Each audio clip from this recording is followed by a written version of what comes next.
Галичани велат коде да си за Галичник, за Петровден дома да си. Многу песни се испеани за Галичник, за галичката свадба, секако највпечатлива е песната "Норочува бело менде, порочува како зноеш, Аџи Павле да ми доеш пред Петровден.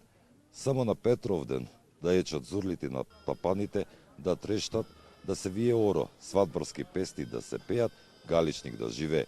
Преку милијачките зурли и тапани, само во Галичник и никаде на друго место на земјината топка.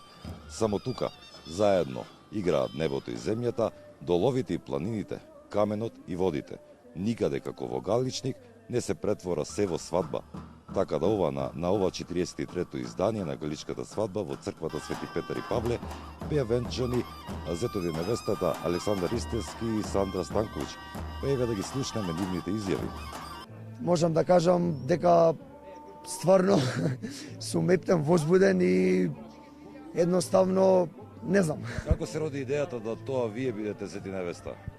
Како се роди идејата? Па, како што кажав, веќе сум одамна овдека.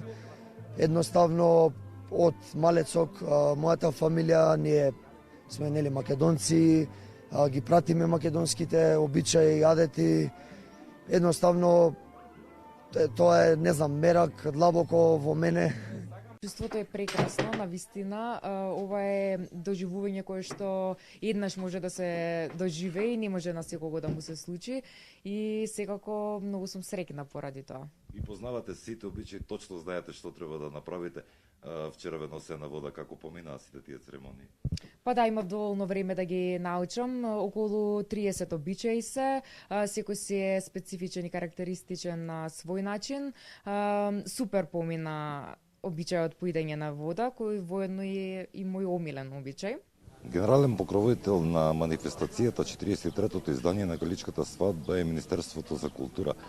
Денес во Галичник беше и министерката Елизабета Камчевска-Милевска, па еве да слушнеме што тоа министерката мисли за оваа манифестација.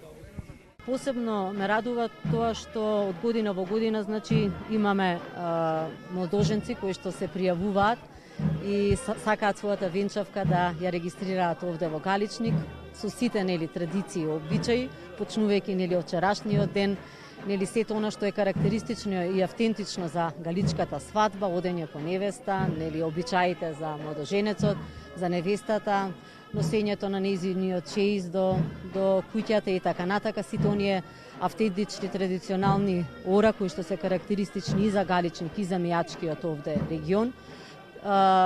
Она облеката, самите носи кои што имаат преубава, морам да кажам, тоа е галичката носија и самиот вес и орнаментиката. Галичката свадба започна вчера вечер околу 19 часот и 30 минути со првиот адет на оваа галичка свадба. Тоа беше китењето на бајракот и неговото резвиување. Веднаш потоа следуваше фрлање на пушка, односно 3 истрели.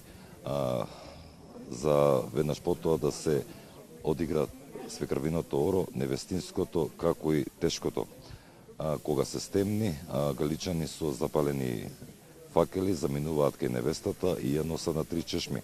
Денес наутро манифестацијата започна во 9 часот со одење на кањење на мртвите на гробиштата во Галичник, за потоа зетот со своите побратими замина да го кани кумот. Откако кумот пристигна во куќата на невестата, се започна со адетот бричање на зетот, каде во минатото за време на овој адет роднините на зетот плачеле бидејќи се верувало дека зетот се отргнуваат од своето семејство и се преклонува кон невестата. После бричањето сите се качија на коњи и замина кон невестата. Невестата преку бурма го гледаше својот сопруг, каде велеше: "Низ бурма те гледам, во срце да ти влезам." Откако ја качија невестата на коњот, се упатија кон опијаната чешма Упија, каде во неколку наврати невестата им се поклонуваше на присутните. Веднаш потоа се одигра и она невестинско оро и се искачија во црквата Свети Петар и Павле, каде беа венчани.